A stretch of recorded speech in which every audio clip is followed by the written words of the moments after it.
Our next speaker here on stage is Matthias Jung, and he brings us a very interesting topic. It's about chip design. It's about your own chip design. But I won't tell too much about it because he's the expert. And please give him a warm applause, warm welcome here on the stage.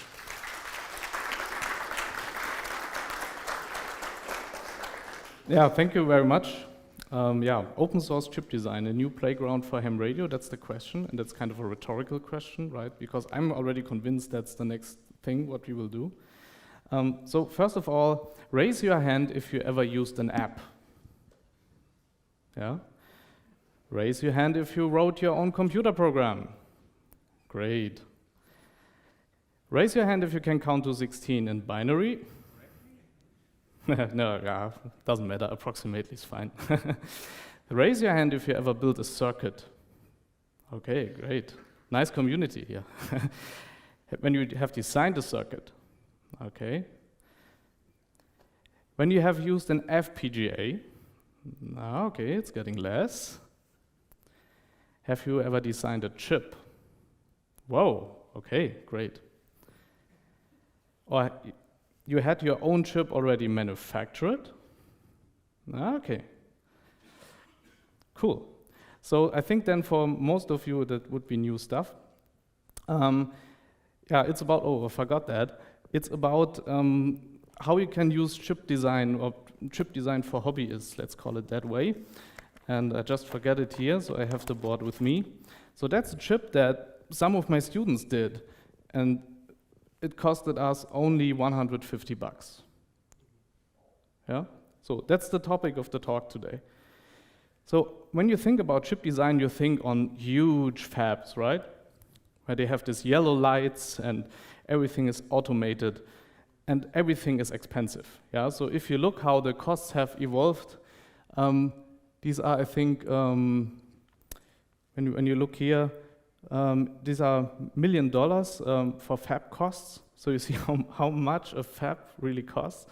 And also the process development and also the cost of one single chip design in the today's nodes that we have in our smartphones is expensive. So we cannot afford it. But the old nodes here, like technology, so let's see that also these are the producers. There are only 3 companies that can make 10 nanometer chips and below right now. Yeah? But there are still a lot of fabs that can do 130 nanometers, which is a technology from around 2000. But these are written off, yeah, these fabs, and this makes the production there very cost efficient. Yeah?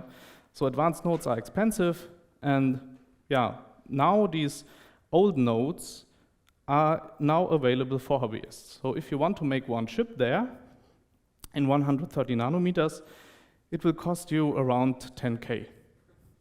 So if you find a group of people, you can do a chip together. So this chip has around 100 designs on it, and the people share that. Yeah? If you have 100 people, then you see already that this will bring the costs down. Yeah? So just a very quick introduction to manufacturing. So how does it work? There's a lot of steps like deposition of different materials. Then you have lithography. You need a mask for that. And then developing it. And then you do etching and so on and so forth. And you do doping. And then you have your transistor as you know it. Yeah? And these steps will be repeated 400 to 1,000 times. Basically, and then at the end you will have the final wafer that will be cut into pieces, and then there's bonding, and then you have your chip. And in the past, it was like that in the 60s that people cut the mask on this rubylith material, and this was not scaling. Yeah? So we started with design automation. We have introduced gates. We abstracted from the transistor into gates. And that was then in the 80s. And Then there was the problem that the gate thing was not scaling, so we invented hardware description languages for that in order to generate the chip designs. Yeah? So we have there things like VHDL and Verilog that you probably know from FPGA design as well. Yeah, and today we are in this era of electronic system level design where we buy our IP blocks and we integrate them and build systems. And since 2010, we have a very large movement towards open source chip design and open source tool chains. That's very interesting. And this really helps hobbyists to start with this topic. And I think also in ham radio that could be a cool thing. Yeah, so this is how the design methodology has evolved over time. So in the beginning, in the 60s, the transistor was the model of abstraction. And then we did abstraction clustering until we are here on the tooling with Verilog and so on and so forth. So yeah, Verilog. What is Verilog anyway? It's a hardware description language. It's not a programming language. It's a language with that you describe your hardware design. And yeah, this is a mix of verification and logic. So who knows Verilog anyway? Just a few, okay.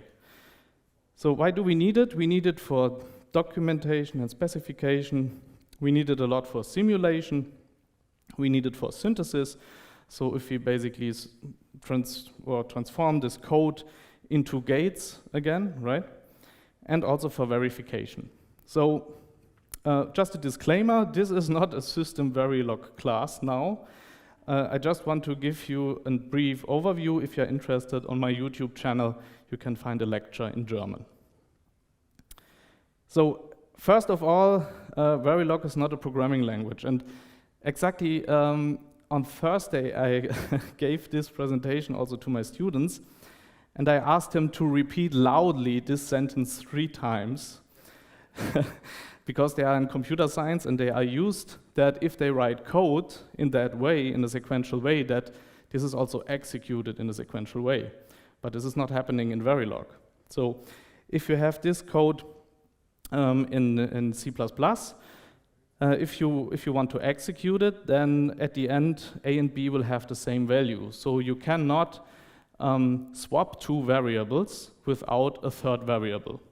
Yeah, okay, there is some trick also to do it without, but in general, you need a 3rd variable to make a swap.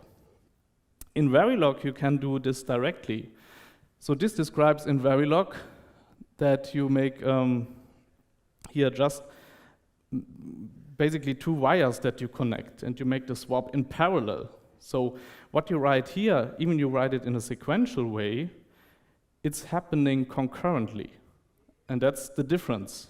No? Okay, so that's just a side note here. And in Verilog, we have 2 modeling styles, basically. So we can model with the behavioral style, and we can model with processes. And processes describe behavior. We will see that in a minute. And we have the structural style. So we can take already components that are there and connect them. And then we just aggregate subcomponents and get a new system out of it. So these are the typical 2 ways what you could do. Yeah, so when we look on the circuits, we usually have 2 types of circuits. Also when we teach digital systems, we have pure combinatorial circuits. So they don't have any memory. Yeah, so basically, if you change one of the inputs, these signals here will then propagate somehow, and we will get an output. But there is no clock involved, there is no register, there is no memory. Yeah, that's pure combinatorial circuit. On the other hand, we can have sequential circuits. Yeah, for example, this shift register here that you see, there we have a clock. Yeah, so we have a clock here. And then we can feed in here some input, and then here we can tap basically some outputs. So, and how we describe such a thing here? So in Verilog, we can now describe these 2 things. So we can describe combinatorial processes, and we can describe clock processes. And in Verilog, we do that with the statement always comp, and always comp means basically this is combinatorial, and then we can describe something that we have seen here in the previous slide. So what's the idea here? We have this multiplexer here, and only if C and D are 1, then B should be connected to Y, and else A should be connected to 0. Okay? And this is what you see here in the code, basically. So if C is 1 and D is 1, then the output should be B, otherwise it should be A. Yeah, so an if-else statement in Verilog means basically the introduction of a multiplexer. Yeah, we can say it abstractly this way. Whereas now here the clock process, you see, then we always write there always FF, which stands for flip-flop. And here we have a sensitivity list where we specify, okay, this circuit should be sensitive to the positive edge of the clock. That's the idea. So, and what we do in the shift register is basically we take this input bit D, and then we take the old register bits, which are here in R, and we just take a sub selection of this, and we combine that again, and this we write to R. And for example, Q3, we are just interested in this signal, then we write there the least significant bit. Yeah, and this is basically that what is done here. If you would omit these tabs and are only interested in Q3, this would be kind of a delay shift register, what we built here. Okay, so now let's go a little bit in signal processing, which you do in SDR, usually then in software, but we can do it in hardware, right? So we can build a fear filter like this, where we basically create delay by using here these registers, which is very similar to the shift register that we have seen before, plus a pure combinatorial circuit.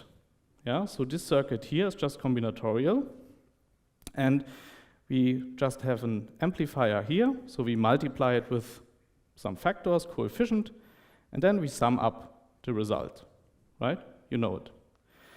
Okay, if we now give these amplifications here a value, and we send in now something like this, what would be the output frequency? Who can tell me that?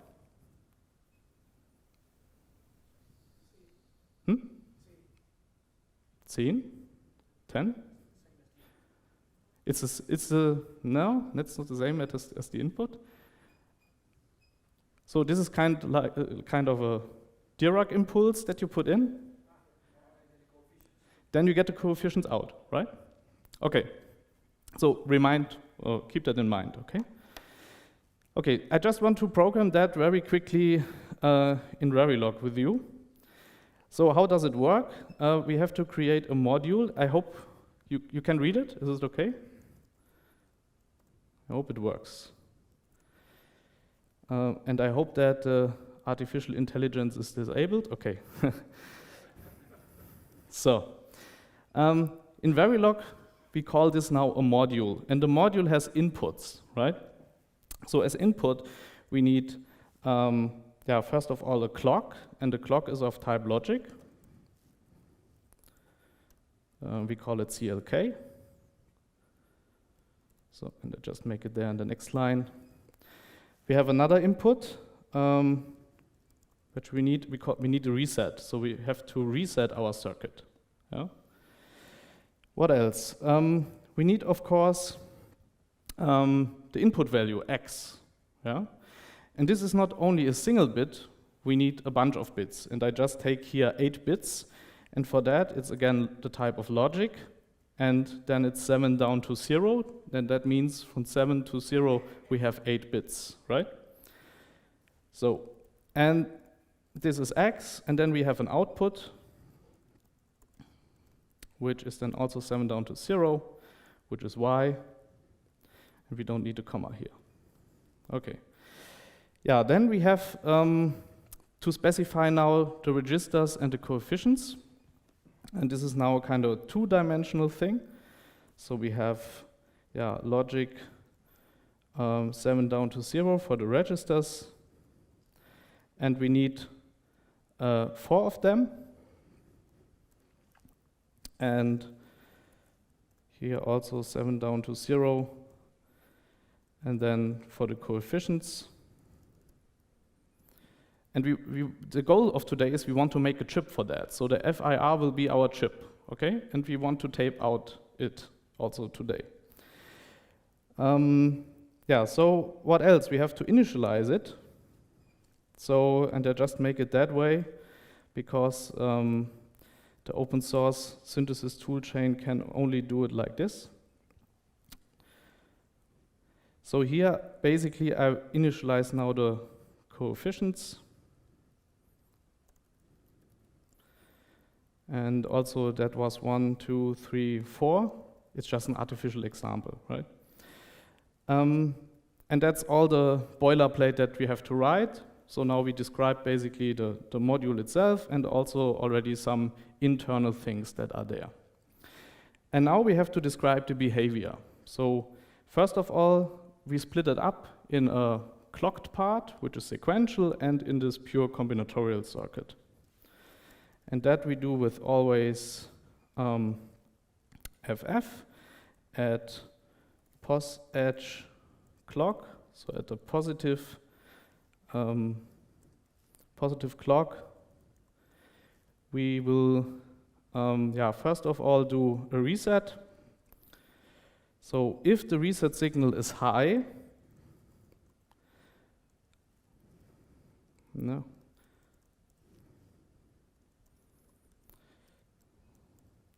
what we will do is we have to reset the whole register. So that's what happens then here. So R0 should be 0. This is hex, by the way.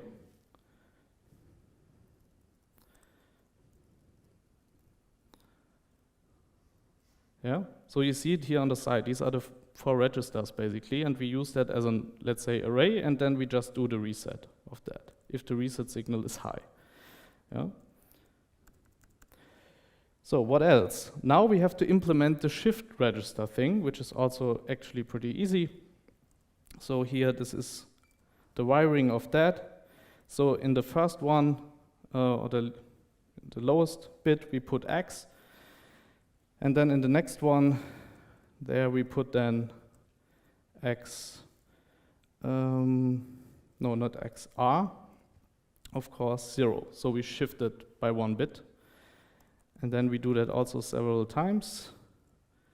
So this will be then 2, 1, and 3, and 2. So this is the shifting thing. And now what is still left is the pure combinatorial thing. And this is an always comb block. And there we just have now to write this calculation there. And this is also very simple. So we just write there that y is R0 times C0. Yeah, so the register value times the according coefficient plus, and then it's the same thing, basically R1 multiplied with that. And we also do that 4 times. And we end this then with a semicolon, right? So that's an FIR filter in Verilog, yeah? So I think from this tiny example, you can probably understand it. So maybe I have now some errors also, therefore I will go just back to the implementation that I had here in the beginning, just to make sure. So it might be that I missed a semicolon or something. So that's what I had before. It's basically the same thing. Okay, great. So here's it also again in the slides. And how do we now simulate this? So we take now our source file here, and we have some libraries, and then we put that in a simulator. And here, this is also pretty easy. Just have to see where I am. I just make here make simulation. I wrote a make file for that. And then it doesn't work, okay, interesting. I tested that a lot, actually.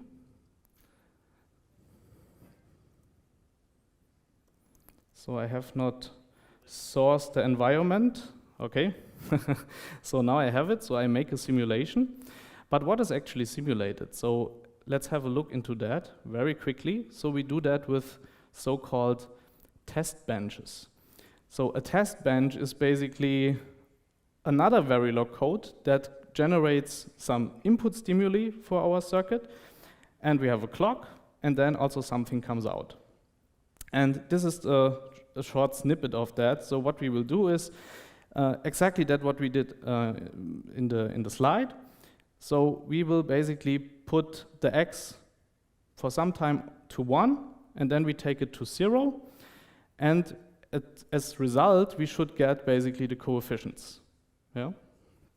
Okay. So how can we see the result? We go back here. So I started the simulation, and then there is a so-called file VCD, and then I can just open that one. And this means value change dump, and this is what we call also a waveform. So if you open that, you can see the signals like on a digital analyzer, basically. And indeed, now you can really see it here.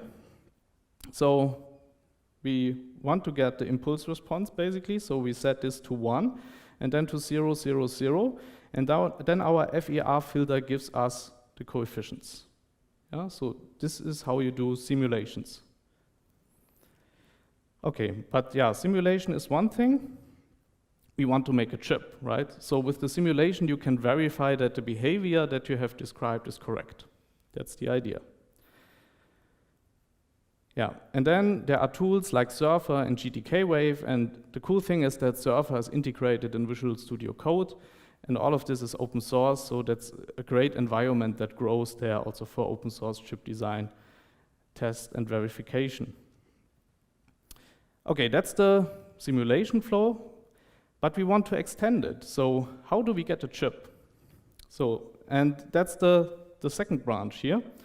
So we take again our source files, and we have some constraints like timing, area, and stuff like that, and we have a PDK, the process development kit, that holds the standard cells that are used to build our circuit. Yeah? So for each gate, there is a standard cell, or there are even some more complex functions in these standard cells, and then we have a synthesis tool that basically maps this code with the cells that are available.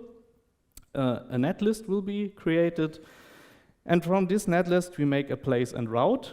So these are difficult problems, so they are usually MP complete. And therefore, we have heuristics. So our algorithms are heuristics, basically, to place these standard cells and make the wiring between them. And then we get the ASIC layout. So that's basically a modern version of this Rubylith where the ladies cut it, basically, the mask of the chip before, right? This is kind of a digital version of that, think like that. And if we send this file, GDS-II, to the manufacturer, our chip can be manufactured. Yeah, and for that we have now open source tools, and kindly Google pushed that. So Google built up a PDK for 130 nanometers, but also the Leibniz Institute in Germany, IHP, they have a 130 nanometer process, and they can also manufacture these chips. And we have a lot of open source tools that the community has provided. One of them is Yosys, for example. This is the synthesis tool, and there are even more. And on the other end, there is this initiative like Tiny Tapeout. And this is basically chip design for hobbyists and students, because we are in an area of $150 to get your own chip. And yeah, every student that is working with me, for example, with a bachelor thesis, has the opportunity to make the chip because it's so cheap. The only thing is your design must be open source, because your design goes to all people that share basically the chip. Yeah, so 100 projects share the real estate on the same chip. And this is how the floor plan of the chip looks like. And this was the Tiny Tapeout run, I think Tiny Tapeout 6. And you can book then these tiles. Yeah? So a tile is the minimum bookable unit. It's around 1,000 standard cells that you can bring on this. But you can also book 2, 4, or 8 tiles, and you can build bigger systems. I will show you some examples. Each tile can host around 1,000 standard cells, and then we have some numbers of IOs. That's kind of a limiting thing, so we have only 8 bits in, 8 bits out, and 8 bits where I can configure it. And then we have a large multiplexer in between, and you can select one of these designs at a time. That's the idea. And you have dip switches here on the board where you can choose the design. Yeah, and the green tiles, they are for analog designs. I don't want to talk about that. I just show digital, but you can even build your own full custom analog design. And yeah, this example here is Tiny Tapeout 6. That's the chip photo from the microscope. And that design my students provided. It's a RISC-V processor with some limited instruction set, but we can it successfully boots, so it works. So I'm really happy about that. Yeah, so let's talk about the synthesis. So we take our FIR filter.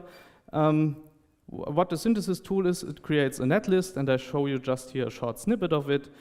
And then it will map it to the technology, and then the place and route is done. And the cool thing is, this works with GitHub Actions. So who knows GitHub Action? Yeah. So the idea is pretty simple. So you just commit on GitHub your design. So that's the repository. And you can also look at it. I think I linked it also in the slides. The chip that we just made is here, right? And GitHub Action means that if you commit something, the synthesis and simulation is started automatically, and it will warn you if you broke something, for example. So it's kind of automated testing. And if we do the GDS synthesis, basically, we get here the statistics. So we just used one tile, but from that one tile for the FIR filter, we just used 15%. And there you can see also which cells we have used. Yeah? So for example, you see there, NOR2 we have used, 46 times. Yeah? And if you scroll down, you get a photo of your design. So this is the GDS. And even more, they even have a 3D version of that, so you can zoom in. And here you can now really see how the chip is composed of these standard cells. So this is a standard cell, this is a standard cell, and then you can see how they are connected and how the routing is done basically on the chip. And this is the plan to manufacture the thing. Yeah? And that's cool because that's open source. So for chip design, usually you need expensive software from EDA vendors like Synopsys and Cadence. Some of you know it. Yeah? And this is now fully open source.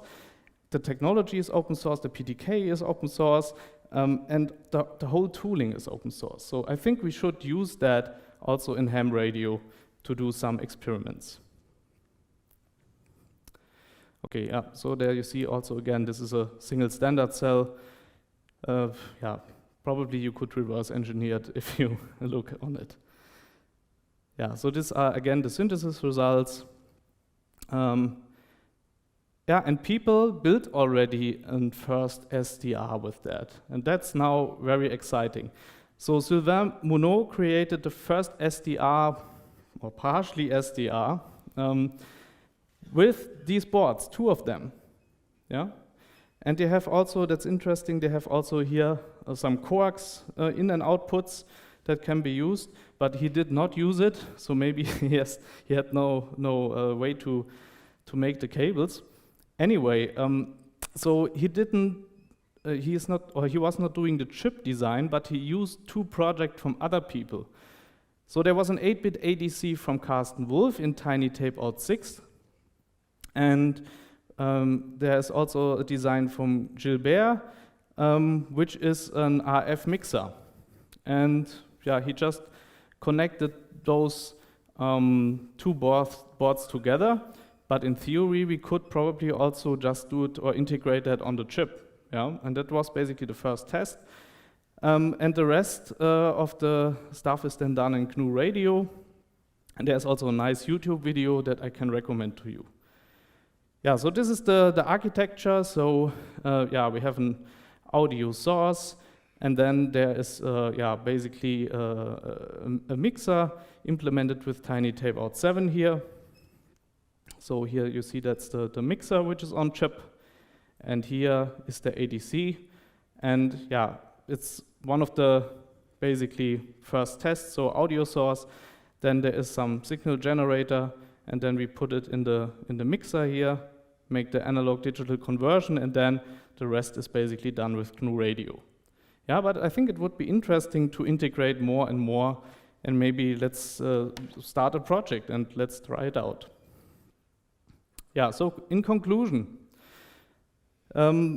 EDA, open source software and open source PDKs democratize chip design. And yeah, Tiny Tapeout may be not enough for a full SDR design because the number of IOs is limited. Okay.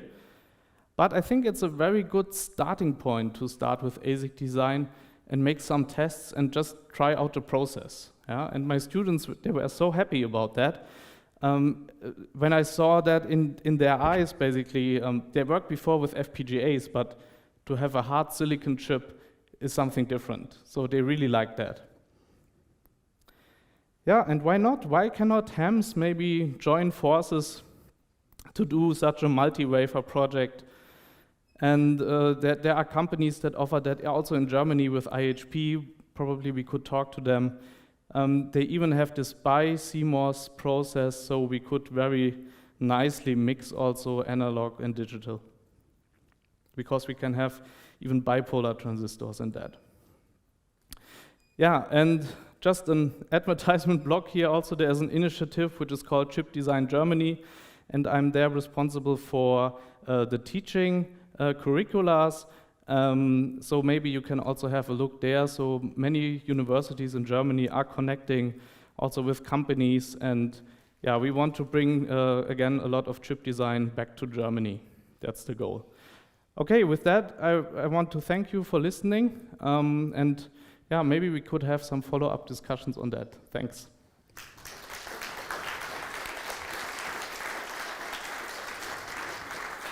By the way, the manufacturing, it takes 6 to 12 months until the chip is back. So maybe next year I can bring the chip that we built today and then we can test it. Yeah.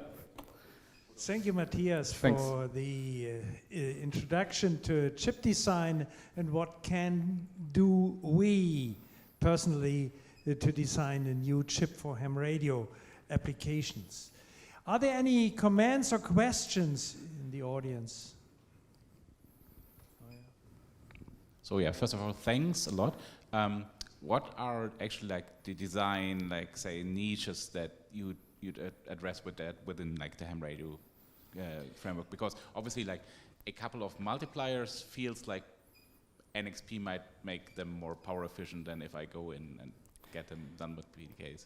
Yeah, but I think ham radio is an experimental hobby also, so we can just play around, yeah, and we can learn with that, yeah. So I was not talking so much about it, what would be the project yet, so I just thought, maybe let's think from this perspective, and then I found already that people already did something, but I have no concrete project right now, but maybe we will find some people here to set up a concrete idea. Yeah. Yeah, thanks. So one question from the practical side, you said you have one chip and 100 projects on them. Yes. And how is the bonding design done so that you can activate one of these 100 projects inside this chip? Yeah, so let's go back to the chip photo. So you see, this is the bonding, right? And this is also equal for all. So we have 64 pins here, and all projects share these 64 pins, basically. And in the middle, we have this huge multiplexer. And from the outside, you select with 8 dip switches which signal will be active. And then the multiplexer connects basically the IOs with the design you have selected. Does this answer your question? Okay, so get a kind of SSOC or kind of package with 64 pins, and is this PCB designed for this project? Exactly, yeah, so you also pay the whole PCB, everything, $150 that we have paid for this. Okay, thank you. Yeah. So the prices maybe rise because the company that did this, they stopped processing, but there are other companies that probably take over this idea. Yeah, but the order of magnitude of costs will be the same. Okay. So you get your 24 pins selected by the multiplexer. Yeah. So here are the dip switches, and then basically you select the design, and then you have 8 in, 8 out, and 8 bidirectional pins that you can use. Yeah. And can you connect inside if you take 2 of the taps? Can you connect inside, or no? Because that would make the multiplexer more or bigger. Yeah. If you want to connect between the designs, and for that they offer basically that you buy a larger space. So the biggest thing that you can buy, I think here are 8 tiles. And I think this is a RISC-V core that can boot Linux. I was really impressed by that. It's slow, it's 130 nanometers and 50 megahertz only. Yeah. But okay, it boots Linux, fair enough. Yeah. So do you get more pins then if you buy, if you select a higher area, or? Yeah, so if you go for your own chip, you could have 64 pins for your own. Yeah. If you take all, but if you just book one line, you are limited to this 24 pins. Still 8 bits for in, and therefore they basically built here some custom memory and stuff like that on on these connectors, with, for example, a flash device to load basically the Linux kernel and so on and so forth, but it's slow as hell, yeah. So, but again, this is for learning, right? So if you want to make a serious design, you have to make your own chip, yeah? But then you learned already how it works, and then you could, if you have some people together and we find some money, maybe also from ARDC, or we could maybe set up a project like this and we can build something serious. Also with open source tools. I think it's possible. Yes? Or you have to choose. A lot of questions here.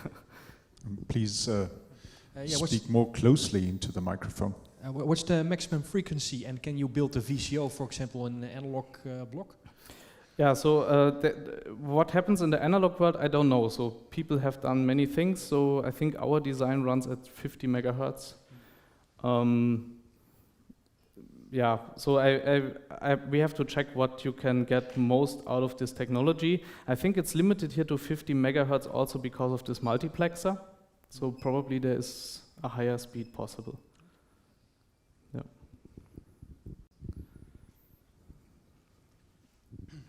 Thank you.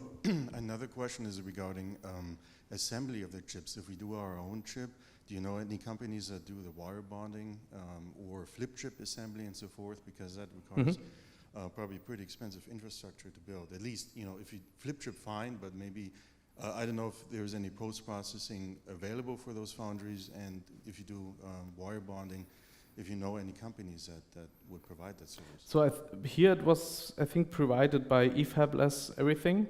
And there's another new thing, this is called, I think, chipfoundry.io and also IHP. And yeah, here with Tiny Tapeout, you get the full thing with the board, and it's already bonded, and everything is prepared for you. That's, yeah, nice. And then probably where they order the chips, you also have then to order your own chip, and then you get also the bonding and packaging done. Yeah.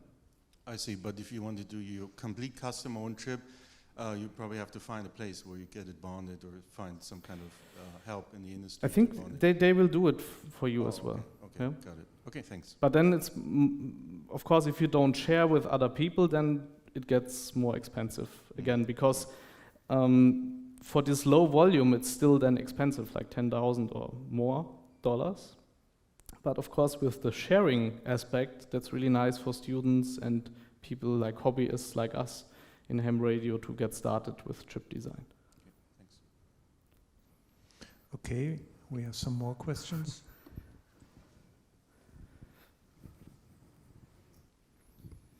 When you showed how to actually write Verilog and then synthesize it, how much optimization happens during synthesis? Because the Verilog you write may not be the optimal way to write something, but Yes. the optimal way to write something may be very ugly. Yeah. So when we talk about optimality, we are again on the topic on NP-complete problems, right? So all these chip design problems are usually NP-complete and hard to solve for realistic instances. And therefore we have heuristics, and they are not optimal. They find maybe local optima and not the global optimum. Yeah? And there's a lot of optimization happening. And I think in the commercial tools from Synopsys and Cadence, they do much better optimization because they put so many hours and years of experience into these tools. Yeah, there's no question.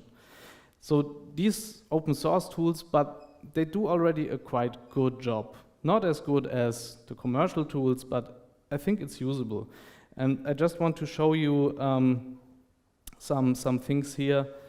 So this is the netlist that drops out of it. Yeah? So you just see already such a simple FIR filter has already some complexity. Yeah? And then this is basically mapped to these standard cells and then placed, and this is probably not the optimal solution anyway. So if you write, you have this semantic gap, so that's a huge problem also. You can write good and bad Verilog code, and there are some hints and rules how you should write things that the synthesis tool will pick up the right thing. Yeah? So that's the semantic gap that we have with Verilog. And also VHDL. Yeah? Further questions? Markus, gehst du?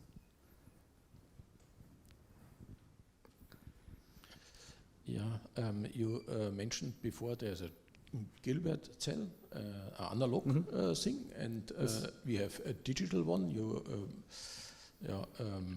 designed with Verilog, a digital one, but can you mix that digital and analog? And what tool is used? Is it also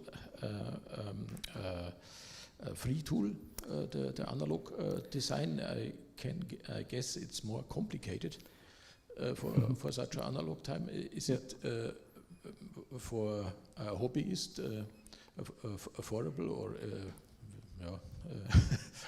Yes, it is.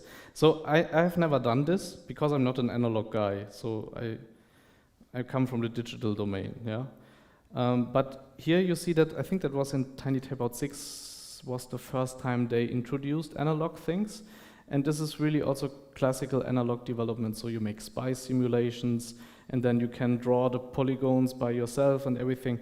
But I've never tried that, but people did, so it works. And we have oscillators and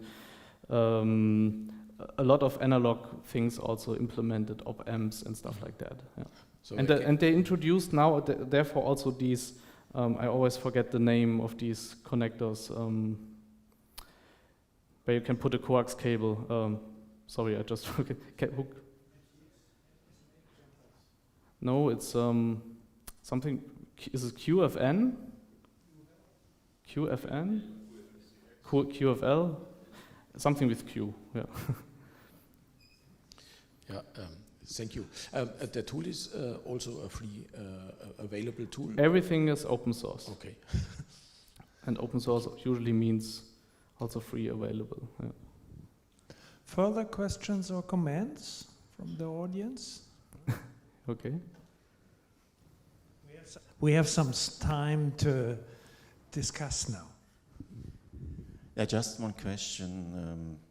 I'm not sure because we have a quite fast process. But is there a timing simulation available, or is the assumption that the timing is not critical because of the process speed? Yeah, exactly. So I think that is still a missing part, timing simulation, especially post-synthesis timing. Yeah. But yeah, then the community probably will build up something for this as well. Yeah, but for these projects, we say just, okay, this is not that critical, and let's just tape it out and look if it works. And most of them work. So there are interesting things. So you get also some additional connectors. People build a VGA connector, and then they make nice visual 3D renderings and stuff like that. It's really impressive. Many people build games with it. Also, very interesting. So there's this browser game that you maybe know with the dinosaur, where you can play in the Google Chrome browser. People have ported that to this ASIC.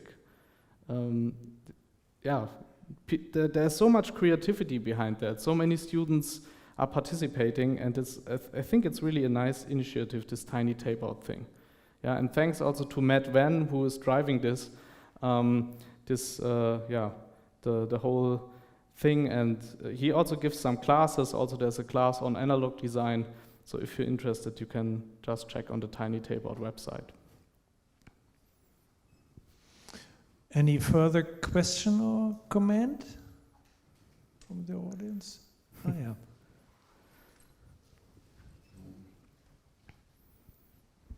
Thank you. Yes, there is a question from the internet, and the question is packaging included, or will you receive a bare die and have to include packaging? So in Tiny Tapeout, the packaging is included, correct, yes. Okay, and the second question, is it possible to introduce timing constraints?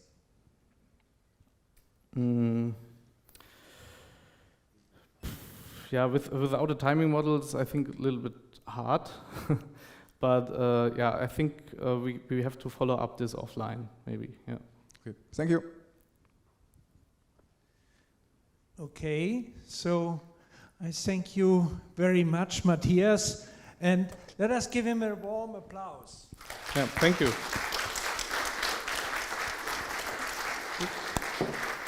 So we have now some time for until the next step. So 12:45 is the next talk. And it will be about the future.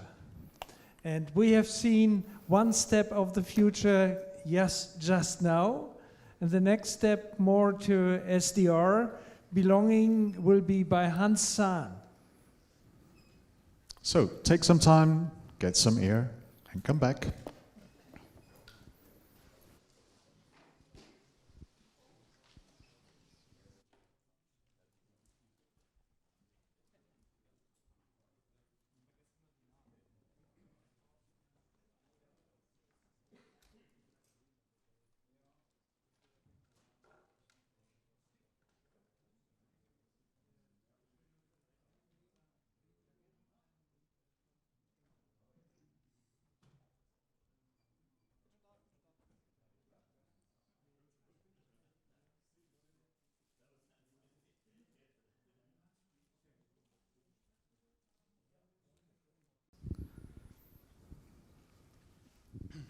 Thank you. Another question is regarding assembly of the chips. If we do our own chip, do you know any companies that do the wire bonding or flip chip assembly and so forth? Because that requires probably pretty expensive infrastructure to build. At least, you know, if you flip chip, fine, but maybe, I don't know if there's any post-processing available for those foundries, and if you do wire bonding, if you know any companies that would provide that service. So here it was, I think, provided by eFabless everything. And there's another new thing, this is called, I think, chipfoundry.io and also IHP. And yeah, here with Tiny Tapeout, you get the full thing with the board, and it's already bonded, and everything is prepared for you. That's, yeah, nice. And then probably where they order the chips, you also have then to order your own chip, and then you get also the bonding and packaging done. Yeah. I see, but if you want to do your complete custom own chip, you probably have to find a place where you get it bonded or find some kind of help in the industry. I think to bond it. they will do it for you as well. Okay, Yeah. got it. Okay, thanks. But then it's, of course, if you don't share with other people, then it gets more expensive again, because for this low volume, it's still then expensive, like $10,000 or more dollars. But of course, with the sharing aspect, that's really nice for students and people like hobbyists like us in ham radio to get started with chip design. Okay, we have some more questions.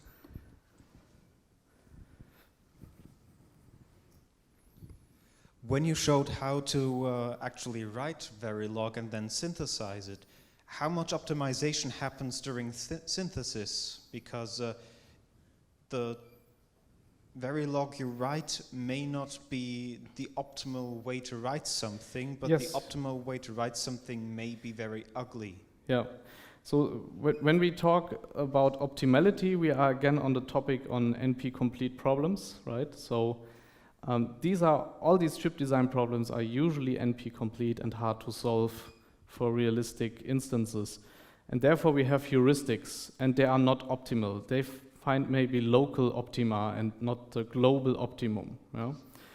And there's a lot of optimization happening. And I think in the commercial tools from Synopsys and Cadence, they do much better optimization because they put so many hours and years of experience into these tools. Yeah, there's no question. So these open source tools, but they do already a quite good job. Not as good as the commercial tools, but I think it's usable. And I just want to show you some things here. So this is the netlist that drops out of it. Yeah? So you just see already such a simple FIR filter has already some complexity. Yeah? And then this is basically mapped to these standard cells and then placed, and this is probably not the optimal solution anyway. So if you write, you have this semantic gap, so that's a huge problem also. You can write good and bad Verilog code, and there are some hints and rules how you should write things that the synthesis tool will pick up the right thing. Yeah? So that's the semantic gap that we have with Verilog. And also VHDL. Yeah? Further questions? Markus, gehst du?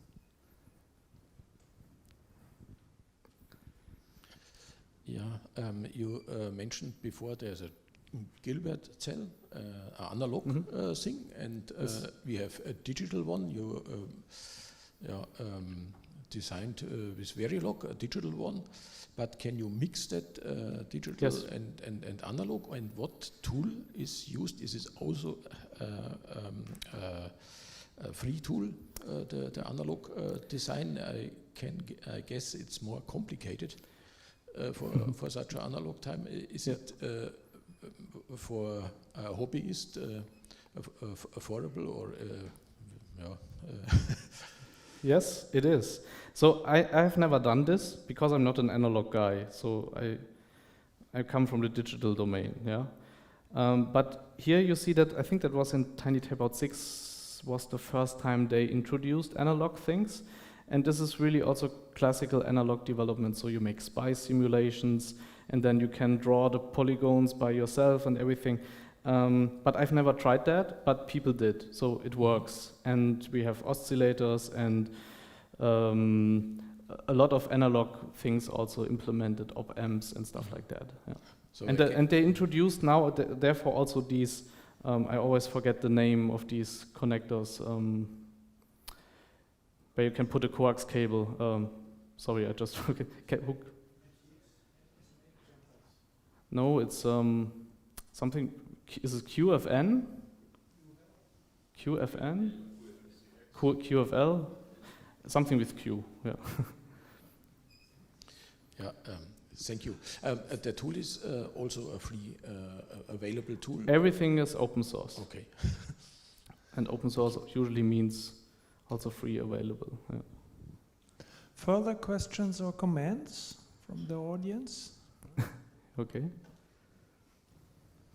We have some time to discuss now. Yeah, just one question. I'm not sure because we have a quite fast process, but is there a timing simulation available, or is the assumption that the timing is not critical because of the process speed? Yeah, exactly. So I think that is still a missing part, timing simulation, especially post-synthesis timing. Yeah. But yeah, then the community probably will build up something for this as well. Yeah, but for these projects, we say just, okay, this is not that critical, and let's just tape it out and look if it works.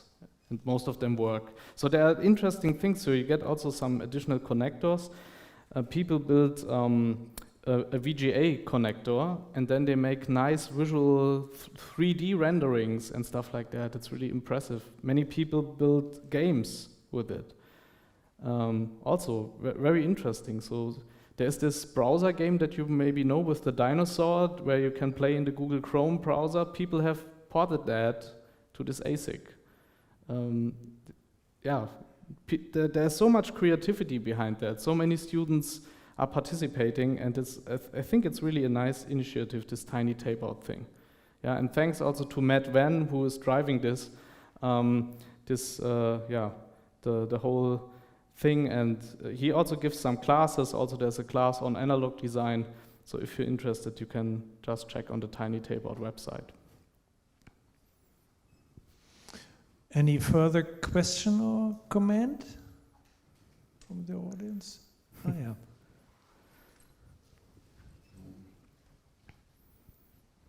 Thank you. Yes, there is a question from the internet, and the question is packaging included, or will you receive a bare die and have to include packaging? So in Tiny Tapeout, the packaging is included, correct, yes. Okay, and the second question, is it possible to introduce timing constraints?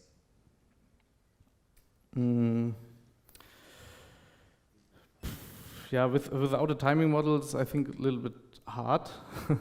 But yeah, I think we have to follow up this offline, maybe, yeah. Okay, thank you. Okay, so I thank you very much, Matthias, and let us give him a warm applause. Yeah, thank you.